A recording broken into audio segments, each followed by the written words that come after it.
Bismillahirrahmanirrahim. Assalamualaikum warahmatullahi wabarakatuh. Saya Irma Mawarni dengan NIM 105311102618. Di sini saya akan mempresentasikan proposal saya dengan judul Pengaruh Penggunaan Media Pembelajaran Berbasis Game Edukasi Kahoot terhadap Hasil Belajar Siswa Bahasa Indonesia di SMPN 3 Sungguh Minasa, Kabupaten Goa.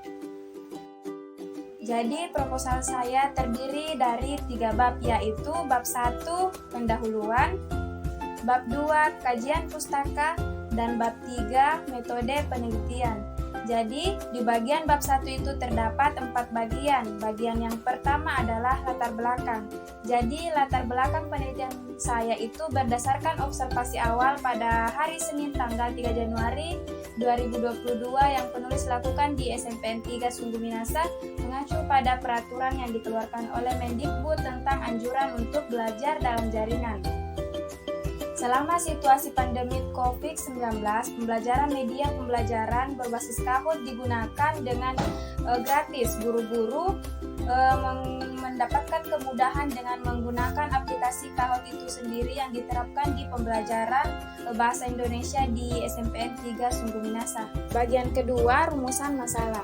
Berdasarkan permasalahan yang dikemukakan pada latar belakang, maka rumusan masalah pada penelitian ini yaitu bagaimana pengaruh penggunaan media pembelajaran berbasis game edukasi Kahoot terhadap mata pelajaran Bahasa Indonesia untuk mengetahui hasil pembelajaran siswa di SMPN 3 Sungguh Minasa. Kemudian bagian yang ketiga ada tujuan penelitian. Jadi tujuan penelitiannya itu berdasarkan rumusan masalah sebelumnya, maka tujuan dari penelitian ini adalah untuk mengetahui pengaruh penggunaan media pembelajaran berbasis game edukasi Kahoot terhadap hasil belajar Bahasa Indonesia di SMPN 3 Sungguh Minasa.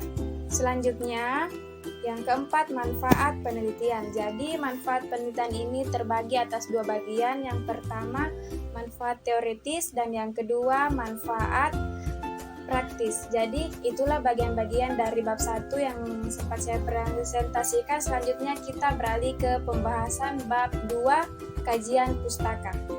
Selanjutnya kita beralih ke bab 2, yaitu kajian pustaka. Di sini saya akan menjelaskan bagian dari kajian pustaka itu. Yang pertama, pengaruh.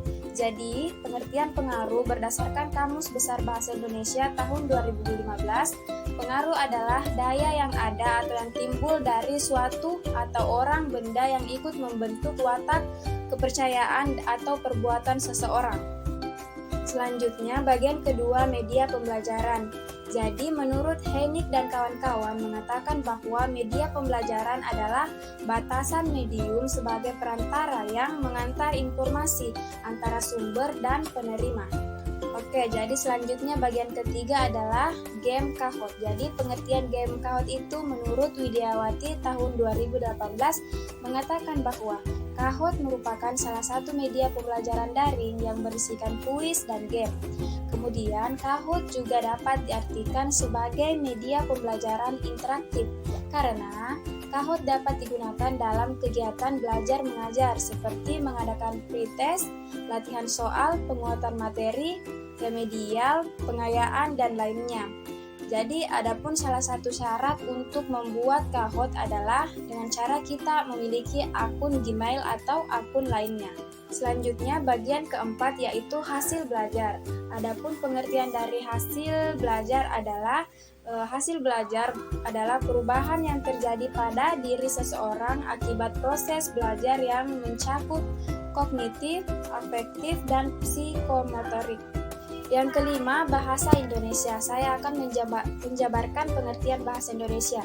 Jadi, bahasa Indonesia itu adalah alat komunikasi yang dipergunakan oleh masyarakat Indonesia untuk keperluan sehari-hari, misalnya belajar, bekerja sama, dan berinteraksi. Selanjutnya, saya akan menjelaskan bagian B, kerangka pikir. Jadi yang pertama itu adalah hasil belajar siswa di SMPN 3 Sungguh Minasa. Setelah kita mengetahui bahwa kurangnya penggunaan media pembelajaran yang menarik seperti game edukasi Kahoot, kita melakukan pretest. Jadi setelah kita melakukan pretest, selanjutnya kita melakukan penggunaan media pembelajaran berbasis game edukasi Kahoot. Setelah kita menerapkan pembelajaran menggunakan game edukasi Kahoot, selanjutnya kita mengadakan post-test. Setelah kita mengadakan post-test, selanjutnya kita bisa mengaktifkan siswa dengan proses pembelajaran. Yang kedua, kita bisa membangkitkan semangat belajar siswa. Jadi setelah kita melakukan post-test dan pre-test, kita sudah bisa mengetahui hasil belajar siswa berpengaruh atau tidak. Selanjutnya, bagian C, hipotesis penelitian. Hipotesis penelitian adalah pernyataan tentang hubungan dua atau lebih variabel yang masih perlu dibuktikan kebenarannya, dalam kurung masih diragukan kebenarannya, dalam kurung Hamadi 2017.24. Selanjutnya kita beralih pada bab 3, yaitu metode penelitian. Jadi A, jenis penelitian. Jadi jenis penelitian yang saya digunakan di sini adalah jenis penelitian eksperimen dengan pendekatan kuantitatif. Kemudian lokasi penelitian saya yaitu di SMPN 3 Sungguh Minasa. Terus populasi saya adalah seluruh siswa di SMPN 3 Sungguh Minasa. Kemudian yang akan saya jadikan sampel adalah seluruh siswa kelas 7I dan kelas 7J.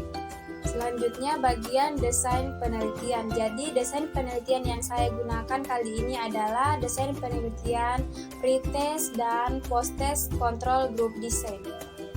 Selanjutnya saya akan membahas tentang variabel penelitian. Jadi variabel penelitian yang saya gunakan di sini terdiri dari dua, yaitu variabel bebas dan variabel terikat. Selanjutnya bagian instrumen penelitian dan teknik pengumpulan data. Jadi teknik pengumpulan data yang saya digunakan dalam penelitian ini yang pertama lembar observasi, yang kedua wawancara, yang ketiga lembar tes, dan yang keempat dokumentasi.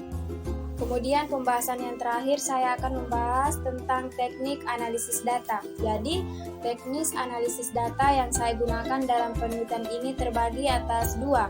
Yang pertama analisis statistik deskriptif dan yang kedua analisis statistik inferensial. Itulah tadi presentasi proposal saya. Lebih dan kurangnya mohon dimaafkan. Saya akhiri dengan ucapan billahi fisabilil haq wastabiqul khairat. Wassalamualaikum warahmatullahi wabarakatuh.